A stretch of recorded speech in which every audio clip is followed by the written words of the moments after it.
In the bright morning kitchen, 10-year-old Alex is completely engrossed in his video game, oblivious to the world around him. Sarah watches Alex, a deep weariness shadowing her face as she struggles to connect with her son. Alex, please put that away and eat your breakfast. You'll be late for school. Sarah pleads, her voice laced with gentle frustration. Alex, still fixated on the screen, mumbles a distracted, yeah, his attention elsewhere. Alex's room assaults the senses, clothes scattered like fallen leaves, books stacked precariously on a cluttered desk, the air heavy with neglect. Sarah appears in the doorway, a beacon of order holding a precisely folded stack of laundry. Her face is etched with a blend of exasperation and weary resignation as she surveys the chaos. Alex, I've asked you to clean your room 3 times this week. It's a disaster, she says, her voice tinged with a mother's familiar frustration. From within the depths of the messy room, Alex's voice drifts out, dismissive and nonchalant. I'll do it later, Mom. I'm busy. Alex replies, the words hanging in the stale air like another piece of discarded clothing. Sunlight floods the classroom, motes of dust swirling in golden beams, illuminating Alex slouched at his desk. His test paper, a battlefield of corrections, lies forgotten beneath his idle doodles.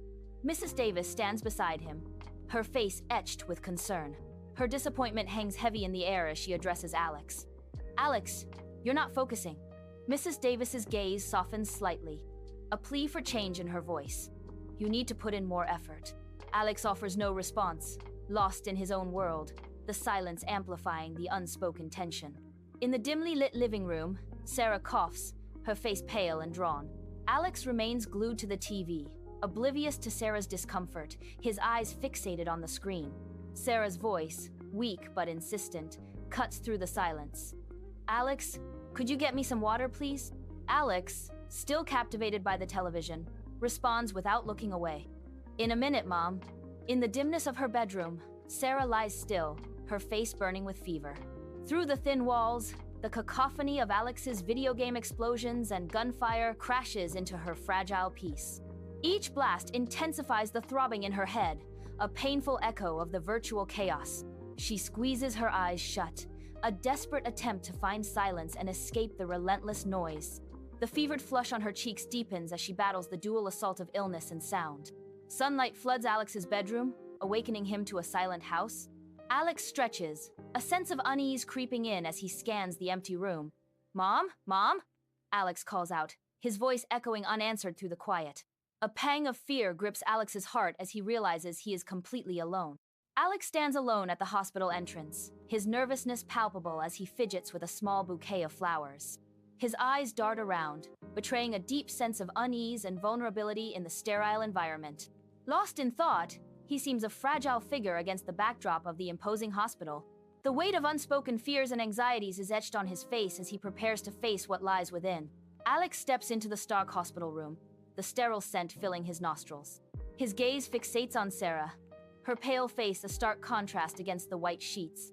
Visibly shaken by her frailty, he halts, a silent question in his eyes as he whispers, Mom? A weak smile flickers across Sarah's face as she murmurs, Alex, her voice barely audible.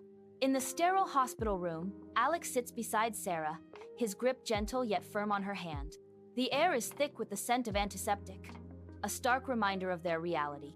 Guilt and regret are etched deep into Alex's face as he looks at his mother. I'm so sorry, Mom, I didn't realize. Alex's voice cracks with emotion, a promise hanging in the air.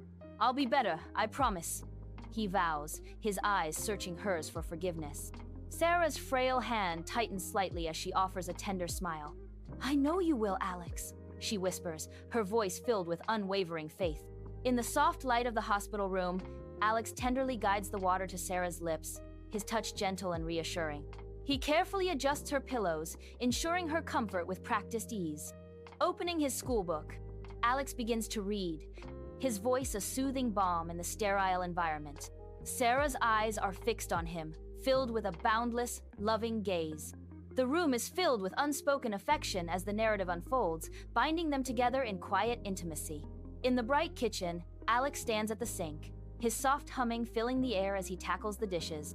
He meticulously cleans, a visible effort to maintain order in the once chaotic house.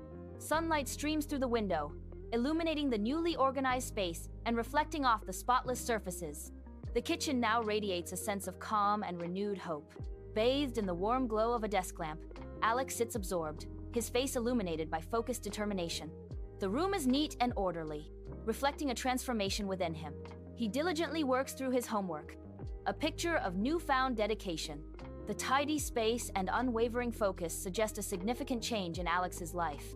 In the bright hospital room, Sarah sits up in bed, a visible bloom of health returning to her face. Alex enters, clutching a drawing, his eyes alight with hopeful pride. He presents his artwork with a tender smile. "I drew this for you, Mom."